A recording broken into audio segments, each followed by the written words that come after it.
Welcome to the Council of Moms. I'm your host, Lisa Valentine Clark, and here today we have Amy, Cree, and Michelle. We're so excited. The Council of Moms. How do we do it all? This is how. It's this. Right here, right now. I just what? How? You're like, I don't know what's happening. Tell me, how do we do it? Yeah. This is how we do it. Together, as a community. How we do it. As a community. Yes. Together, it is. Okay, Council of Moms, the best thing for motherhood since caffeine. Yeah. I love that. Right? It's kind of true. It's true.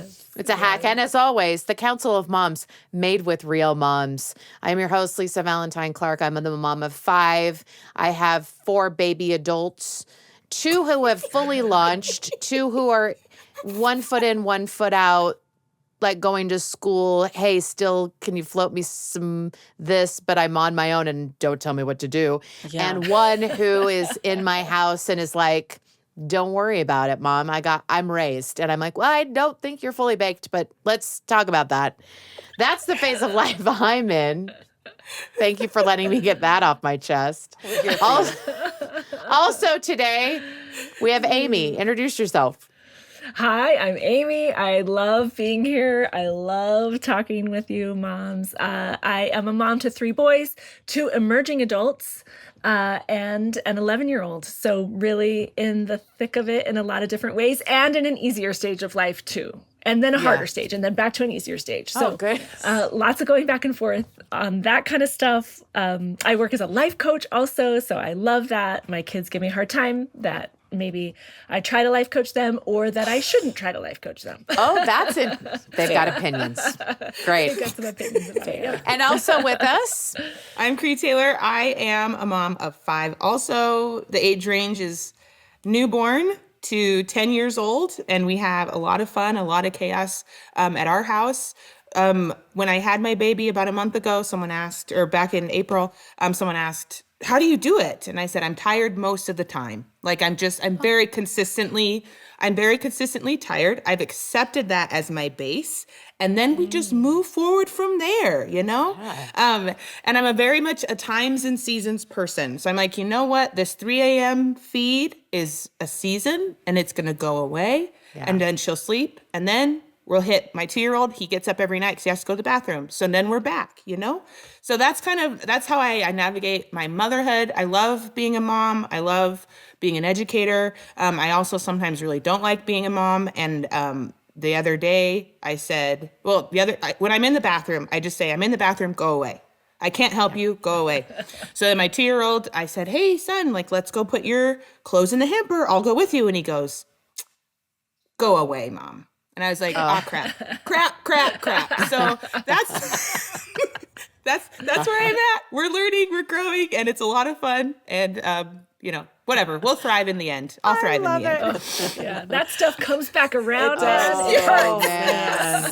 Oh, man. It's like, where did you learn that? Yeah, I said it. Oh, yeah. You taught it. Oh my gosh, Cree, you're in that. And I love how you said you're in that season. It's definitely a season, and every season looks different for everybody.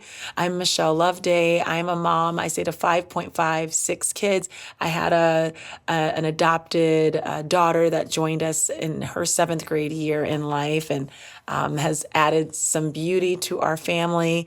And I'm in every stage except for the baby toddler stage. My last one is now in junior high, middle school. And so my age range is 25 to 12. So I have 2 left at home, age 16 and 12. And so this season is a little bit different. And so sometimes I look at the season Cree's in and I'm like, that was so much easier because they just did what you told them.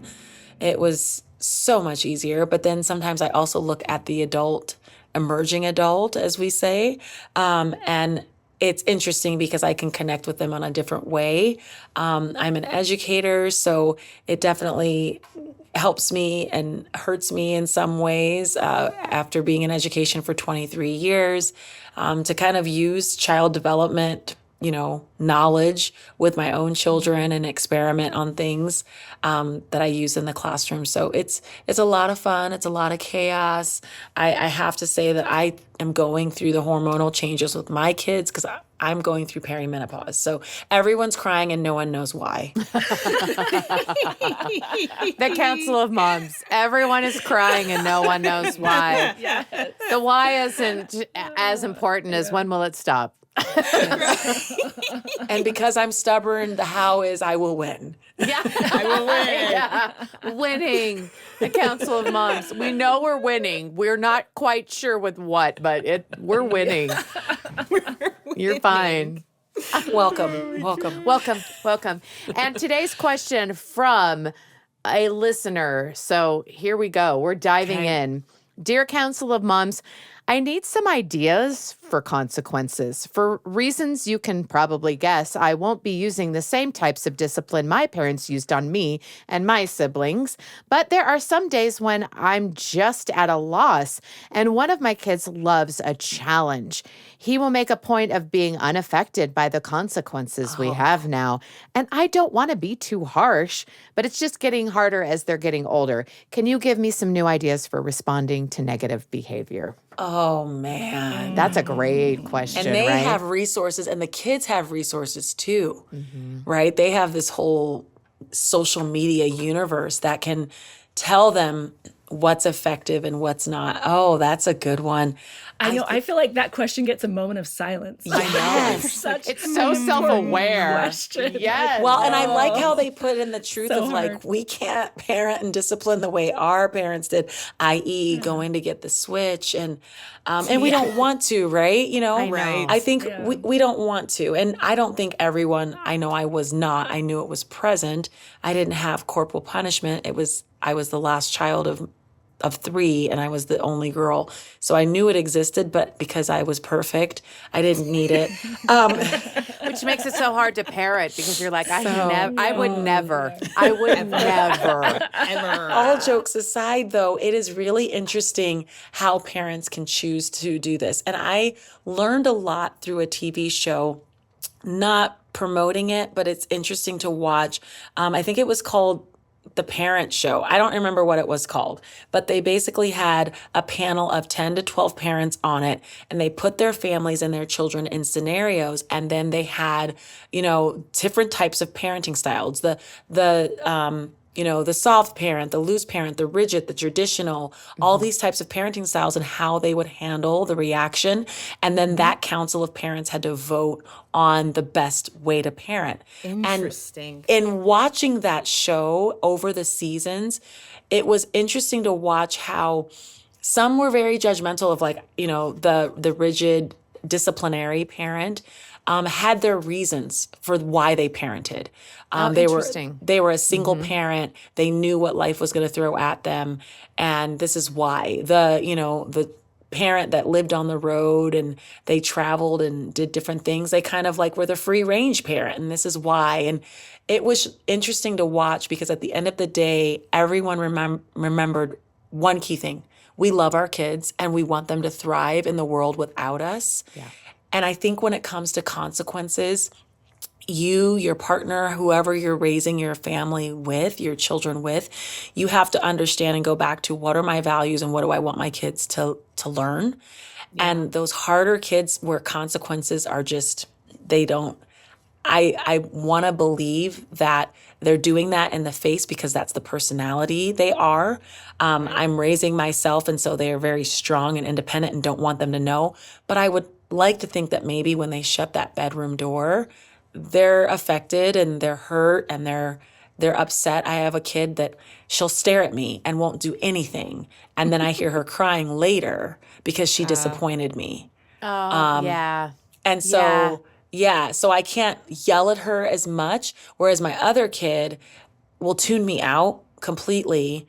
And then the minute I say, you're not going to have your phone, that gets a reaction. So that's the easier reaction. Yeah, and responding to different kids and their reaction ways. and not taking it all at face value. I had a kid who felt things very, very deeply, but just stone-faced, like nothing affects me, but I knew it did. And so you do have to sort of acknowledge that. Amy, I see you nodding like a lot. I'm nodding. I'm having some thoughts about You're having that. an experience. Yeah. I think it is so challenging. I've said this before on the Council of Moms, but it's something that helped me so much, and I still have to think about the difference between consequences. And I'm always going to talk about consequences and relationship. So I think keeping things business and personal. So business is the consequence. That's the consequence of your behavior, and we communicate clearly about that, but it's not necessarily personal. And I think a mistake that I made a lot, especially when my older boys were younger, is that if you were in trouble, it's because you were in trouble with me, right? I was upset with you. That was kind of the consequence for a lot of things, is that I was upset with you. And so you had to deal with how I felt about it, and that I was mad was the situation. Instead of learning that, oh, if I break a rule, I have to make that rule right, or I have to restore the time that it took for whatever that happened, whatever that created for someone else. So that's been really helpful for me, is that a behavior problem never can be my problem than my kid's problem. Yes. Right? Yeah. If I'm more upset about it than they are, then I've got the balance wrong, and I need to find a way that's good. to restore that so that they are feeling that. And so that's something to think about. I think especially when you have a kid who's pushing, like maybe they don't care. I think that's a thing to consider. Do they not care because you're the consequence, your anger, your frustration or disappointment is the consequence? And if that's the case, then maybe, you work around that to find something that really, I don't know, is going to teach them a lesson. I don't like the sound of that, but what is ultimately going to help them, like you said, Michelle, be an adult on their own. And we want them to have this experience in our homes with this tough behavior, so that they can learn what consequences look like here under our care versus out in the world where, things will be a little tougher. Yeah. I had to rethink like the purpose of punishment through all of my littles. The fun part about a little kid is that if you're like, go to your room, and they say no, you can just like pick them up. I know. And Their little pocket. Oh, yes, really? And you carry them, and maybe they're like kicking and screaming and like, I don't want to. But I could just be like, whoop, we're gonna go together, and I need you to calm down. Like, but when they're 14 and you're like, no, listen here. Exactly. And you're looking up at them, and they're like 6 foot, and you're like, you listen to your mom. You go to your room. But I think and I'm not ready for that. I told you, my kids are 10 to newborn, so I'll figure that out later. But I'm really living in this phase of life that I'm in right now. And I had to rethink what the punishment was for. I have a 5-year-old who she's like this mom described. My oldest daughter, I'd say, you got to go sit on the chair. If you can't be around others, meaning like punching or stealing toys, you need to take a break from others until you're ready to be around them again. And I'd sit her on the chair, and she would just sob and sob. Oh. And then my 5-year-old, she would just like look at me and be like, I'll take my punishment. Let me know when my 5 minutes are up, and then I'll get off my chair. And at first I was like, if you're not crying, then the punishment is not working. How dare you not respond to my punishments? And then I was like, wait a minute. The point of the consequence isn't that she cries. Right. Isn't that she shows she's visibly upset. Right. The point of the consequence is that she learns something. So I've had to be very specific of like, do you know why you're sitting on this chair? Do you understand why you got sent to your room? With my 2-year-old the other day, he was just screaming at everybody. I don't think he napped well at the daycare. So I said, son, if you can't be around others, we're going to have to take a break. Screaming, got him in the room. Then there's the follow-up. Do you know why you're in the room? I was yelling and screaming. I'm like, you were yelling and screaming. Are you ready to be around others? Yes, I'm ready to be around others. So I think as we're thinking about consequences, it's what's the point? If we're punishing so that our kid feels bad, so that they cry, they get upset, and we're thriving off that, like, let's evaluate, let's reevaluate. But if we're going, no, this is a consequence that's realistic. In our family, we don't tell lies. So here's your consequence for telling lies. Now let's talk about it. I think that would help this mom reframe. Just because you don't get a reaction doesn't mean that they're not learning something, and that this consequence isn't being learned and received. Yeah. And that is so big, because Amy, you said that, and it was a lesson taught to me by my 16-year-old of, is this consequence hurting me more? Am I more upset Yeah. because of the behavior? And I remember, with my 16-year-old this past year, something had happened and I was like coming down, with the hammer. I was Thor. It was, whatever. And kid was just staring at me and I said, "Why are you not bothered by this?" And she was just like, "It doesn't, like, it's not as important to me as it is you." Oh, And wow. straight And told she me. used like those words. Used those words. And so I Wow. stopped for a second and I was like, yeah, you are right. However, in this house, Right. mediocrity is not an option. And so that's what I feel like you're doing. And I think I'm more upset because you're okay with mediocrity. So can we talk about what that looks like to you? And so it kind of helped reframe the conversation. And, with a 16-year-old, you can't pick them up and do things like that. And so then I'm like, well, I'm going to have to walk away because I am upset. So can we talk about this later? But don't ask me for anything. Like, nothing right now. The answer is no until I can process my feelings.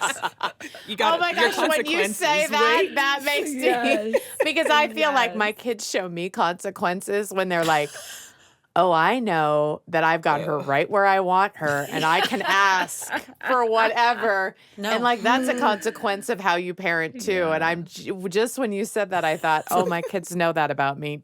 Oh, I've shown my cards. Yeah. That And they is do. They funny. know you as much as you know them at a certain age, especially when they're 16. And so, like, my husband, he gets so mad and then he over consequences. Is that a adjective? That's a thing. That works. Yeah. So it he'll is. he'll over consequence, and I'm like, that doesn't make sense. Like, this is what happened. And like, we can't just always use, we'll take your phone away, at some know. point for like a month. Like, that's not going to benefit anybody in this house. It's going to hurt you more than them. Yes. I'm like, I know you're upset, but can we talk to them later? Like, apologize and let's come back with the consequence of it looking like X, Y, and Z. And the more they gain independence, like, and you want them to gain independence. My 16-year-old has worked, saved money, and bought their own car. So like, now this consequence is going to look a lot different because they have independence that I can't just be like, well, you can't drive anywhere, because no, it's benefiting me. I took them to the grocery store the other day. So what is consequence going to look like? And that's, maybe helping in the yard a little bit more and doing some more labor around the house. Like, you did this, and so I really needed you to step up in areas and fold the laundry. Housework is the consequence. I love the idea of tying it to, like you stayed out too late. I couldn't go to sleep till you were home, which is not true for me. I can actually go to sleep, but whatever. You were out Don't 2 watch hours this. past Amy's curfew. kids, don't watch this episode. You disrupted. I know. Don't You worry. disrupted our sleep. So you can help with 2 hours of stuff in the morning. Yes. Tomorrow you've got to help make up for that time that, or it was time that I couldn't do things. I love the idea of natural consequences. We can't always do they're that. the best. There's not. But they are the best, and they're, I think, the love most natural effective consequence. teachers. And then it I has love to too meet what you that. said, Right. Michelle. The Yeah. about consequence has to meet what they did. yeah. Otherwise, it doesn't make and- sense. Sorry, go ahead. And Amy. I think, But when kids, and you guys have probably all heard this, but talking to our kids or like trying to teach them the lesson when they're upset and they're in a physiological state where they can't really learn the lesson that we're trying to teach them. It's true for us too. I thought of that, when we're upset and we dish out those huge punishments, that's not our best time either to be handing out consequences, is it? That's a And I helpful thing for wonder me to think about. if it's like realistic to, because again, to our goals, like as parents, right? Like, and it's, because a lot of times when they go out and on their own, they'll do things and there won't be an immediate consequence. Right. So, it kind of has to, it's that why behind what we're doing. Like, we live in a society, we live in a family. And if you take this away from me, there are consequences that I'm feeling, like whether it's lack of sleep or stress or, that kind of stuff. And you want them to be empathetic. You want them to want these things. But this idea of, nope, you did it wrong, punishment, take the phone away, or you're grounded or whatever that means. Like, I just remember the most effective sort of parenting negotiations that I've had about consequences have been discussions. They haven't been like, go to your room and weren't, taking stuff away. It's been, this is why has value. This is the purpose for me, for you, and an investment. And this is what I'm trying to do and trying to get you to be able to regulate on your own in the future. And that's a harder conversation to have. And especially when you're tired or you're just like, why it's 10 don't o'clock. like that's for me when it all goes out the door of like, because I said so, because life's not fair. I don't know, because oh my gosh, I'm so just tired. because. Yes. Yeah. Because. And it's hard. So we're not because always acting in our best interest. We're because we're not not. always at 100%. Yeah. And that's where you need to have it honest. Like there's been times where it's like, I am so tired and it's 10:30 and I know that this is going to take a lot longer in conversation. And so just know I'm mad at you. I'm disappointed in the choices you made. I need you to go to bed and we'll talk tomorrow when I have all my faculties about me, because I don't want to say something that I'm going to regret. I don't want to say something that's out of anger. And it's hard because these, the teenagers I feel like are harder as they get older to implement the consequence. And you have this pull as a parent of, I don't want them to like hate me and not come home.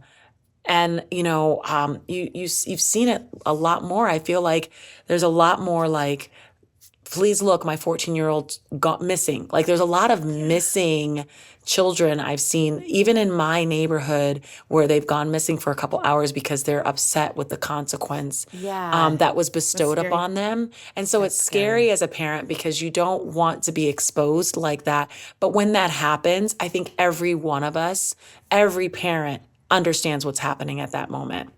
We understand it's not anything that was caused or not caused, and it's not bad parenting.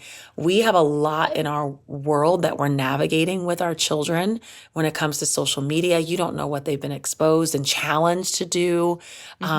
They might be hiding some things. And so the root of it is truly conversation and open to listening. And then once I have a kid, like will act out certain ways, holds everything in, might have some issues at school, being bullied and said to, but then saves it for us. But we don't know because it wasn't shared over time. And so then when something happens, it's like, well, I'm just doing this. And then first period, this happened. And it's like, okay, I'm sorry that happened to you. And that's real. However, this behavior can't manifest itself like this so that you're doing this behavior at home, And so just acknowledging that. Yeah, I was just going to chime in too with the littles. Sometimes we think they can't understand like these types of conversations, but they can. I think kids are born and they're naturally loving. You might not think it, with however your little kid was, but they do love each other. They want people to be kind. They want to get along. Like they have these, but they have to be taught empathy and compassion. And they can be taught that really, really young. They can. So if it's, hey, you swung at your brother and you smacked him in the face. And then I grab, like, we're going to not smack our brother. But then I go, look at him. What's he doing? Like, oh, he's crying. He's so sad. It's like, do you like it when you feel sad? No. It's like, so after you sit and separate yourself, because we can't interact in society for a minute, what should you do? What should you do? Yeah. You're pointing their attention. Yes. You're saying, look at this, notice this. You're not noticing this, and I want you to notice this. And that's a different way to think about a consequence. And it's not And a question like that. Yeah. Cree, is like, how do you want to make it right? What do you think you want to? What do you want to do? I love that you're asking. You're like eliciting. Oh, he's crying. Oh, I want to say sorry. That wasn't very nice. And I think with those kids that just like stare and quote unquote don't take a punishment or don't take a consequence, think about what you want them to learn. How did doing this affect you? How did it affect our home? How did it affect your sibling or your friend? And then maybe that's better than having them sit and sob for 5 minutes in timeout. Maybe it's better to go, oh, when I knocked my milk over because I was angry, now mom has to help me clean up the milk. Now sister is crying. Now I don't get any more milk. And I didn't like any of those things. And I think if they're younger and you start to help, they can't reason in the moment. Their reasoning skills don't develop till they're like 25. Mine just barely got here. But they can't reason in the moment. But they can reason afterwards, and you can keep reinforcing like, here's what it is, the punishment, the consequence, and they can learn. And so I think sometimes we don't think our kids are ready, but they are. They're ready to know and ready to learn. And then maybe, this is my hope, talk to me in 6 years when my daughter's 16, when I return back to it and I say, hey, this behavior of you staying out super late and not calling me or getting hold of me, can you think about how that affects me? Maybe they've had the practice. Yeah. And you're not going out anymore. Yeah. And we're going to take a break unless it's harder on me. But I think that's really important. As they're thinking about consequences, what do we want them to learn? What's going on? And how do we help them reason themselves through those lessons so they can be independent adults later on? And here's the thing, too, because I don't know what's happening within the scenario of this parent that asked the question.